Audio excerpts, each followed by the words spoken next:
वास्तव में संसद क्यों है और उसमें दो पक्ष क्यों है? इसलिए है कि दोनों पहलू उजागर हो। किसी भी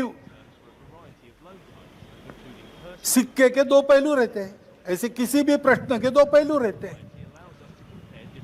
एक पक्ष एक पहलू का विचार करता है तो दूसरे पक्ष ने दूसरा पहलू उजागर करना है, ताकि जो होना है वो पूर्णतः ठीक हो, सहमति बने। इसलिए संसद बनती है, लेकिन ऐसी सहमति बनना स्पर्धा करके आए लोगों में थोड़ा कठिन भी रहता है, और इसलिए हम बहुमति का आसरा लेते हैं। उसके लिए स्पर्धा चलती है। ये स्पर्धा है, कोई आपस का युद्ध तो है नहीं।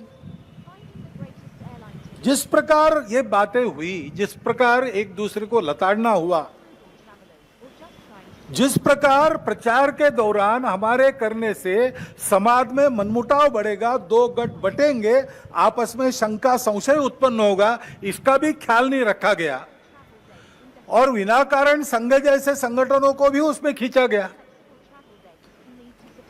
टेक्नोलॉजी का सहारा करके असत्य बातें परोसी गई, नितांत असत्य।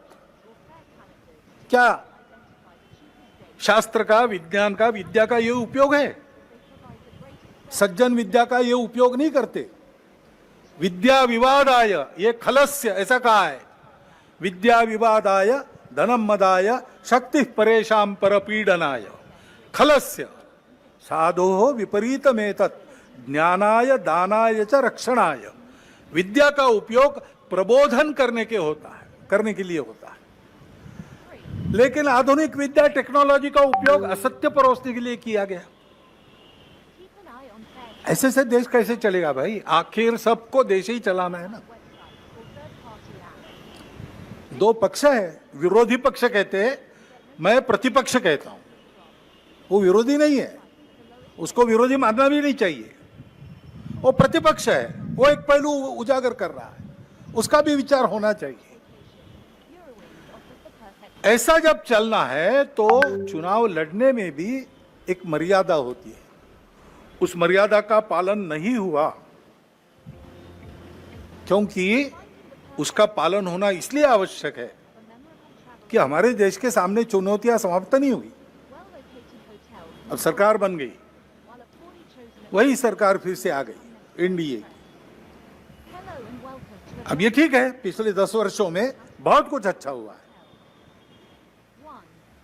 आर्थिक हमारी स्थिति, आधुनिक दुनिया जिन मानकों को मानती है, जिसके आधार पर आर्थिक स्थिति का मापन करती है, उनको लगाए तो हमारी आर्थिक स्थिति बहुत अच्छी हो रही। सामरिक स्थिति हमारी निश्चित रूप से पहले से अधिक अच्छी है। दुनिया भर में हमारे देश की प्रतिष्ठा बढ़ी है।